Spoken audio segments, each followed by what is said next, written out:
மூட்டைய கட்டிட்டு வெளிய போடி அப்படின்னு சொல்ல வேண்டிய நிலைமைக்கு வந்துருவாங்க மயிலு அப்படின்னு தான் நம்புறேன் நானு. ஏன்னா, அந்த அம்மா அந்த பொண்ணோட அக்கிரமம் தாங்க முடியாத அக்கிரமம், அளவு கடந்த அக்கிரமம் இன்னைக்கு நடந்ததெல்லாம் பார்த்தா நமக்கு தெரியும். ஸோ, இன்னைக்கு நடந்தத தொடர்ந்து என்ன நடக்கலாம் அப்படிங்கிறத பத்தி நம்ம தான் யோசிக்க போறோம் நம்ம இன்னைக்கு. ஆக்சுவலா இன்னைக்கு நமக்கு தெரியும், அந்த பொண்ணு வந்துட்டு ரொம்ப தான் பேசிருச்சு அவங்க ராஜிகிட்டயும், அரசிகிட்டயும். ராஜியும் அரசியும் கேட்குறாங்க, "என்னதான் பிரச்சனை உங்களுக்கு? மாமாவுக்கு என்ன ப்ராப்ளமா?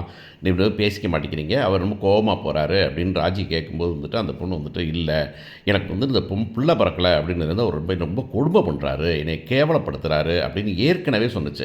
ஏற்கனவே அவங்க அப்பா அம்மாட்ட சொல்லும்போதே சொல்லியிருக்கணும். ஏன்னா இதே தான் சுகன்யாவும் பண்ணாங்க. சுகன்யா வந்துக்கிட்டு என்னை வந்துக்கிட்டு சும்மா தப்பாக கூப்பிட்டுட்டு இருக்காரு, எனக்கு முடியலன்னு சொன்னால் கூட கேட்க மாட்டேங்கிறாரு அப்படிங்கிற மாதிரி ரொம்ப அசிங்கமாக பேசி அதையும் அந்த முட்டாள் கோமதியும் முட்டாள் பாண்டியனும் வந்துக்கிட்டு ரொம்ப கெரும்பமாக வந்துட்டு ஆம்பளை பசங்களை திட்டினாங்களே தவிர வந்துக்கிட்டு இந்த பிள்ளை என்ன பண்ணுவான்னு நினைக்கவே இல்லை. இதில் புத்தி சொல்கிறது பூரா பையனுக்கு சொல்கிறது.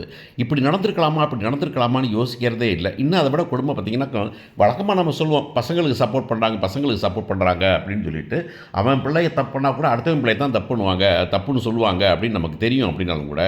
ஆனால் இந்த தடவை பார்த்தீங்கன்னாக்கா இவங்க வந்துக்கிட்டு தான் வளர்த்த பிள்ளை சரவணனாக இருக்கட்டும், இல்லை வந்து பழனியாக இருக்கட்டும், அவன் இந்த மாதிரி வேலையில் ஈடுபடுவானா, அவன் அப்படி ஆளா அப்படிங்கிறது தெரியாமல் என்னமோ இங்கிலீஷ் படத்தில் சொல்லுவாங்கல்ல, இப்போ no one knows any one fully அப்படின்னு சொல்லுவாங்க. யாருக்கும் யாரை பற்றி முழுசுமாக தெரியாது, நீங்கள் வந்து தெரியும்னு சொல்லவே சொல்லாதீங்க யாரும். புருஷன் பொண்டாட்டியவோ பிள்ளையையோ பிள்ளை அப்பாவையோ அம்மாவையோ எனக்கு முழுசுமாக ஒரு மனுஷரை தெரியும் அப்படின்னு சொல்லக்கூடாது அப்படின்னு சொல்லுவாங்க.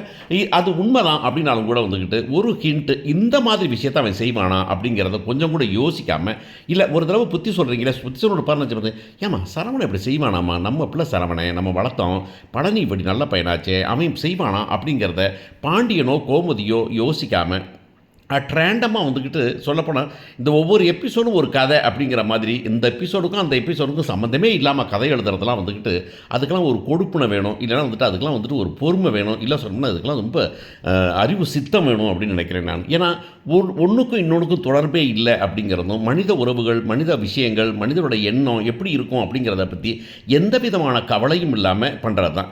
ஸோ இப்போ சரவணனை வந்துட்டு திரும்ப வந்துட்டு, சரவணா நீ வந்துட்டு சரியில்லை, அந்த பிள்ளை எவ்வளவு நல்ல பிள்ளை, வேலை பார்க்குறா, வீட்டில் வேலை பார்க்குறா, கடையில் வேலை பார்க்குறா, அப்படி இருக்காளே அப்படின்னு சொல்லும்போது, ஏன் இந்த சரவணை ரொம்ப நல்ல குட்டி குட்டி ஹோலி அப்படின்னு சொல்லுவாங்க இல்லையா, அந்த மாதிரி வந்துக்கிட்டு ஏன் இன்றைக்கு வரைக்கும் மாமனார் பணம் திருடுறாரு அப்படிங்கிறதையோ, மாமனார் வந்து சாமானை தூக்கிட்டு போகிறாரு அப்படிங்கிறதையோ, இல்லை மக வந்து அதை பற்றி கண்டுக்கவே இல்லை, சொன்னால் கோச்சுக்கிறாங்கிறதையோ எப்படி வந்துக்கிட்டு அப்பா அம்மாட்ட சொல்லாமல் இருக்கலாம். அப்பாவோட பிஸ்னஸ்ஸு, அந்த பிஸ்னஸ் நம்ம பார்த்துக்கும்போது அதில் ஒரு தப்பு நடந்தால் தப்பு வந்து எல்லாத்துக்கும் தான் ஆகும். இன்றைக்கி ஒரு சின்ன தப்பு பண்ணுறவர் நாளைக்கு என்ன தப்பு பண்ண மாட்டார், இந்த கடையை எழுதி வச்சிட மாட்டாரா அந்த ஆள் மாமனார் அப்படிங்கிற விஷயத்தை பற்றி கவலைப்படாமல் இருக்கிறது வந்துக்கிட்டு இது நல்லது அப்படின்னு நினச்சாக்கும் ரொம்ப தப்பு அப்படின்னு தோணுது. ஏன்னா இதே தான் நடக்கும் அங்கே மீனா வந்துக்கிட்டு அந்த சீரியலில் பார்த்தீங்கன்னா, மீனா வந்துக்கிட்டு சிறகடிக்க அசையில் அவங்க வந்துக்கிட்டு தன்னை நம்புகிற ஒரு குடும்பத்தை விட்டுவிட்டு ஒரு ஒரு ஒரு ஒரு கிணச்சிக்காக வந்துக்கிட்டு சப்போர்ட் பண்ணிக்கிட்டு, இல்லை சப்போர்ட் பண்ணதுன்னு வந்துட்டு அதுக்காக வந்து உண்மையை மறைச்சிக்கிட்டு இருக்கிறதெல்லாம் வந்துக்கிட்டு எவ்வளோ பெரிய தப்பு அப்படிங்கிறது நமக்கு தெரியும். இதே மாதிரி தான் இங்கேயும் நடக்குது அப்படிங்கிறத பார்க்குறோம். ஸோ இப்போ என்ன பண்ண போகிறாங்கன்னா வந்துக்கிட்டு ராஜி வந்துக்கிட்டு கதிர்கிட்ட சொல்ல போகிறாங்க, கதிர் வந்து இப்படி பண்ணுறாராமே அண்ணன் அப்படின்னு சொல்லிட்டு ஜார்கண்டா செந்து அரசி வந்துக்கிட்டு மீனாட்ட சொல்லி, மீனா வந்து செந்துட்ட சொல்லி இப்படி சரவணன் மாமா பண்ணுறாரே, சரவணன் மாமா பண்ணுவாரா அப்படின்னாக்கும் கதிர் சொல்ல போகிறான், இல்லையே அப்படி பண்ணுற ஆள் இல்லையே அப்படின்னு சொன்னாங்க. இல்லை அப்படி பண்ணுறாராம், அவங்க அழுகிறாங்க, அழகா பார்த்தா வருத்தமாக இருக்குது, உங்கள் அப்பா அம்மாவே கண்டிச்சும் கூட அவர் பண்ணலையாம் அப்படின்னு சொன்ன உடனே இவங்க எல்லாம் சேர்ந்து இவருக்கு புத்தி சொல்லலான்னு கூப்பிட்டு போகிறாங்க. கூட்டி போய் என்னண்ணே பிரச்சனை வீட்டில் அப்படின்னாக்க, ஒன்றும் இல்லைடா, என்னடா பிரச்சனை, ஒன்றும் பிரச்சனை இல்லைடா, இல்லைண்ணே நீங்கள் ரொம்ப கொடுமை பண்ணுற அப்படின்னு வந்துட்டு சொல்கிறாங்களாம். ஏன் உங்கள் மயிலக்கா அண்ணியை வந்து உங்களுக்கு பிடிக்கலையா அண்ணியே அப்படின்னு கதிர் கேட்கட்டே, அப்படிலாம் ஒன்றும் கிடையாதுடா, நான் இல்லை நீங்கள் வந்துட்டு ரொம்ப டார்ச்சர் பண்ணுறீங்க, குழந்தை என்னண்ணே, இன்னைக்கு குழந்தை போனால் நாளைக்கு குழந்தை கிடைக்கும்னே, ஏன்னே நீங்கள் இதை பற்றி கவலைப்படுறீங்க, நீங்கள் இதை போய் அவங்கள போய் காட்டலாமா நீங்கள் அப்படின்னு கேட்காட்டே, அப்படிலாம் கிடையாதுடா அப்படின்னு சொன்னாக்கும் நீங்கள் கேட்காம திரும்ப புத்தி சொன்னேன். யாருக்குமே பசங்களுக்கு வந்துட்டு புத்தி சொன்னால் பிடிக்காது அப்படிங்கிறதும், அதுவும் அதை விட சின்ன பசங்க வந்துட்டு அவருக்கு வந்து புத்திமதி சொல்கிற மாதிரி பேசின உடனே அவர் கடுப்பாகி தண்ணியை போட்டு வந்துட போகிறான் அப்படின்னு தான் தோணுது எனக்கு. ஏன்னா சரவணன் ஏற்கனவே அந்த வேலையை பண்ணியிருக்கான்னு நமக்கு தெரியும். சரவணன் தண்ணியை போட்டு வந்துட போகிறான், வந்து வீட்டில் வந்து பண்ண போகிறான். அவங்க அம்மா ஏன்டா ஏன்டான்னு அடிக்கிறா. அடிச்சு கோமதி வந்து என்னடா என்னடா இப்படி பண்ணுற, என்ன இப்படி பண்ண மாட்டியாடா, இந்த வீட்டில் நல்ல பையன் நினச்சிருந்தா நீ இப்படி பண்ணிட்டியாடா அப்படின்னு உடனே அவனை முதல்ல பெட்டியை கட்டி வெளியே போக சொல்லு அப்படின்னு சொல்லிட்டு அவங்க அப்பா சொல்ல, சரவணா இனிமேல் அந்த வீட்டில் இருக்க வேண்டாம், நீ கிளம்பு, நீ போ, அதான் செந்தில் போனார்ல அந்த மாதிரி நீயும் போயிரு, நீ நான் வீட்டுக்கு வந்த பிள்ளையை விட மாட்டேன்டா, மருமகளை வச்சு பாரு அவர் வீட்டில் வந்து பிள்ளையை விட மாட்டேன்டா, ஆனால் வந்துட்டு நீ வந்து வெளியே போயிடுறா அப்படின்னு சொல்ல போகிறாரு. அப்போ அவன் கடுப்பாகி பொறுமை இழந்து சிதம் இவங்களுக்கு யாருக்கும் ஒன்றுமே புரியல. அவன் நடிக்கிறா, நீங்கள் எல்லாம் கதையை கேட்டுக்கிட்டு இருக்கீங்க அப்படின்னு. என்ன நடிக்கிறாளா, நடிக்கிறேன் நான், இந்த பிள்ளை வந்து ஐயோ ஒன்றும் சொல்லாதீங்க வாங்க ரூமுக்குள்ளே போகலாம் அப்படின்னு, ஏய் விட்றி அப்படின்னு சொல்லிட்டு அவன் வந்துட்டு கதையை விட போகிறான்.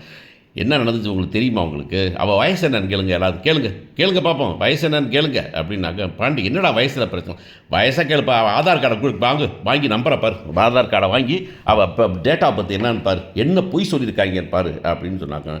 இல்லை ஆதாரில் எனக்கு தெரியாமலாம் ஆதார்லாம் போட முடியாது, அதெல்லாம் போடுறதுக்கு சான்ஸே இல்லை அப்படின்னு சொல்ல, அப்படியே அதான் தெரியாமல் போட்டாங்களா, சரி அவள் படித்த படிப்பை காமிக்க சொல்லு, அவள் எம்ஏ படித்தாள், எம்ஏ இங்கிலீஷ் லிட்ரேச்சர் படித்தாலும் தான் கல்யாணம் முடிச்சு வச்சிங்க, எம்ஏ இங்கிலீஷ் லிட்ரேச்சர் எங்கே படித்தா அப்படின்னு பாருங்கள், அது சர்டிஃபிகேட்டை வாங்க நீங்கள் அப்படின்னாக்க, அதான் தொலைஞ்சு போகலாம், இல்லைப்பா அவள் படிக்கவே இல்லை, அவள் படிக்கவே இல்லை, +2 மட்டும் தான் படிச்சிருக்கிறா, அதுவும் பாஸ் ஆனால் ஃபெயில் ஆனாலும் தெரியல, அவ்வளவுதான் அப்படின்னு சொன்ன உடனே கோமதி வேகமாக போய் ஒரு இழுக்க போகிறாங்க. ஏண்டி சொல்கிறது உண்மையா, இல்லைத்த அது வந்து நான் போய் அடித்து கொண்டே விட சொல்கிறேன், என்னது உண்மை, என்ன படிக்கலையா நீ, அப்போ படித்ததும் உனக்கு பொய், அப்போ வந்து இதுவும் பொய்யா அப்படின்னு சொன்ன உடனே அப்போ உடனே வந்துக்கிட்டு, சரி நீ கொண்டாந்த நகை நட்டு இருந்தாலும் சரியா இல்லையா அப்படின்னு கோமதி கேட்க, இல்லைத்த அதெல்லாம் ஒன்றும் இல்லைத்த அப்படின்னு சொல்ல, உடனே வந்துக்கிட்டு உடனே இல்லை அதெல்லாம் சரியாக தான் இருக்கும் அப்படின்னு மீனா வந்த உடனே மீனா, அப்போ உங்களுக்கு என்னமோ தெரியும்னு சொல்லுங்கடி நகை என்னடியாச்சு அப்படின்னு வந்துட்டு, இல்லை அதில் பாதி நகை தான் வந்துக்கிட்டு நல்ல நகை, மீதி நகையெல்லாம் வந்துக்கிட்டு கவரிங் தான் அப்படின்னு சொன்ன உடனே, உன்னை நகை கேட்டமா, நாங்கள் உன் நகையை நான் தொட்டிருக்கேனா, நான் முதல்ல எடுத்து திரும்பினா உன்ட்ட தான் நான் கொடுப்பேன், நான் அப்படி இந்த நகையே போட முடியாதுன்னு சொல்லியிருக்கலாமே நீங்கள், உங்கள் அப்பா அம்மா எதுக்கு அவ்வளவு திருட்டுத்தனம் பண்ணாங்க, நகை போட மாட்டேன்னு சொல்ல வேண்டியதானே நீயே அப்படின்னு சொல்லும்போது தான் கரெக்டாக கதை வரப்போகுது. அது மட்டும் இல்லை, சீர் செஞ்சது எப்படி செஞ்சாங்கன்னு கேளுங்க அப்படின்னு கேட்டாங்க. என்னது தீபாவளி சீர் செய்யாமல் போன வருஷம் இந்த வருஷம் செஞ்சாங்களே சீர், எப்படி செஞ்சாங்கன்னு கேளுங்க அப்படின்னாக்கா, கரெக்டாக வந்துக்கிட்டு, எப்பா நீங்கள் ஃபோன் போடுப்பா, அந்த வர்க்காரில் முருகேசன் பணம் கொடுத்த 10,000 கொடுக்கணும்ல, அவர் கொடுத்தாரான்னு கேளுப்பா அப்படின்னாக்கா, ஃபோனை பண்ணி கேட்டால் 10,000 கொடுத்தேன், உங்கள் சம்மந்திட்டு தான் கொடுத்தேன் அப்படின்னு சொன்ன உடனே இந்த கோவம் வந்து, இவ்வளவு ஏமாற்றமா, இவ்வளவு கேவலமாக இருப்பாங்களா அப்படின்ன உடனே கோமதி ஒரு இழுத்து பெட்டியை தூக்கிட்டு கிளம்பி முதல்ல வீட்டை இந்த வீட்டிலே இருக்கக்கூடாது, என் பிள்ளை எவ்வளவு நல்ல பிள்ளை, இவ்வளோ விஷயத்தையும் தெரிஞ்சுக்கிட்டு அமைதியாக இருக்கும், நீ என்ன நடக்கும் எனக்கிட்ட, என் வீட்டுக்கார்ட்ட, என் மகள்கிட்ட, என் மருமகள்கிட்டலாம் வந்து நீ வந்துட்டு என் மகனை பற்றி நீ குறை சொல்லிட்டு தெரிஞ்சின்னா நீ எவ்வளவு கேடுகட்டவளாக இருப்ப, கிளம்படி வெளியே அப்படின்னு சொல்லும்போது கரெக்டாக அந்த அம்மா வந்து நிற்க போகுது. என்ன பண்ணிக்கிட்டு இருக்கீங்க நீங்கள் அப்படின்னு வந்துட்டு மயில் அம்மா நிற்க போகுது. நின்ன உடனே, நீ எல்லாம் மனுஷியா, நீ வெளியே பாசப்படி தாண்டி வீட்டுக்குள்ளே வந்துட்டேன், நீ முதல்ல உன்னையெல்லாம் வெளியே வீட்டுக்குள்ளே விடுறதே தப்பு, நான் எவ்வளோ பெரிய தப்பு, மகளை கூப்பிட்டு கிளம்புங்க நீங்கள் அப்படின்னு சொன்னாக்கா, பாண்டி சொல்லப்பாரு, நீங்கள் பாருங்கள் வீட்டுக்கு வந்த மருமகளும் அனுப்ப முடியாது, தப்பு பண்ணிட்டேன், ஓகே இப்போ தப்பு பண்ணது, இப்போ மயில் தப்பு பண்ணது இல்லையோ, அவங்க அப்பா அம்மா தான் தப்பு பண்ணது, அவங்க தான் பொய்யெல்லாம் சொல்லி வச்சுருக்குறாங்க, அதனால் மயில் நீ இரு, ஆனால் ஒன்று தான், இனிமேல் உங்கள் அப்பா அம்மா வீட்டு பக்கமே திரும்பி போகக்கூடாது, உங்கள் அப்பா அம்மா இந்த பக்கம் வரக்கூடாது அப்படின்னு சொன்னால் தான் கதை நல்லா ஓடும் அப்படின்னு நினைக்கிறேன் நான்.